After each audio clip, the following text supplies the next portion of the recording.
ఈ రోజు మన వీడియోలో రాయలసీమ స్టైల్లో వంకాయ బోండా విత్ ఎర్రకారం ఎలా చేసుకోవాలో చూసేద్దాం.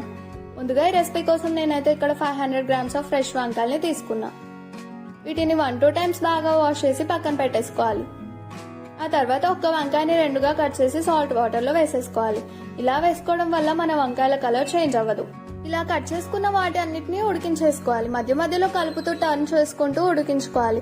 చాలా మంది డీప్ ఫ్రై కూడా చేసుకుంటారు. అలా చేసుకోవడం కన్నా ఇలా ఉడికించుకోవడం వల్ల సాఫ్ట్ గా ఉంటాయి. కలర్ మారిపోయేంత వరకు ఉడికించేసుకున్న తర్వాత స్ట్రెయిన్ చేసి వాటర్ పోయేంత వరకు పక్కన పెట్టేసుకోవాలి. ఇప్పుడు ఎర్రకారం ఎలా ప్రిపేర్ చేయాలో చూసేయండి.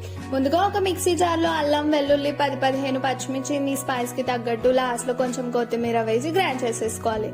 ఇందులో 1 spoon of garam masala, 1 spoon కారం, ఉప్పు, ధనియా పౌడర్ వేసి కలిపేసుకోవాలి.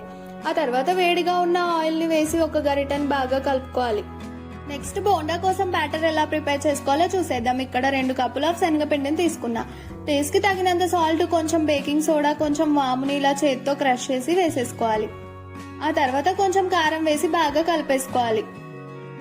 బాగా కలిసిపోయిన తర్వాత కొద్ది కొద్దిగా వాటర్ వేసుకుంటూ లంప్స్ లేకుండా బాగా మిక్స్ చేసుకోవాలి. ఈ కన్సిస్టెన్సీ వచ్చేంత వరకు మిక్స్ చేసుకోవాలి. నెక్స్ట్ ఇప్పుడు బోండా కోసం నేను ఆల్రెడీ ఆయిల్ ని హీట్ చేసి పెట్టుకున్నా. వాటర్ అంతా పోయిన వంకాయలు ఇలా బ్యాటర్ లో ముంచుతూ ఆయిల్ లో వేసి ఫ్రై చేసుకోవాలి. వంకాయకి పిండి బాగా కోట్ అయ్యేలా చూసుకోండి. ఒకదాని తర్వాత ఒకటి ఇలా ఆయిల్ లో వేసుకుంటూ ఫ్రై చేసుకోవాలి. లో ఫ్లేమ్ లో ఫ్రై చేసుకోవాలి. అప్పుడే లోపల వరకు బాగా కుక్ అవుతాయి. ఆ తర్వాత 2 సైడ్స్ బాగా ఫ్లిప్ చేసుకుంటూ కాల్చుకోవాలి.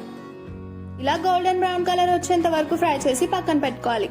ఇప్పుడు రెడీ అయిపోయిన వంకాయని మధ్యలో కట్ చేసుకుని ముందుగా చేసి పెట్టుకున్న ఎర్రకారంతో స్టఫ్ చేసుకుని ఆనియన్స్ తో సర్వ్ చేసుకున్నామంటే ఎంతో టేస్టీగా ఉండే మన వంకాయ బోండా రెడీ. పైన క్రిస్పీగా, లోపల సాఫ్ట్ గా చాలా టేస్టీగా ఉంటుంది. ఒకసారి ట్రై చేసి కామెంట్ చేసేయండి ఎలా ఉందో.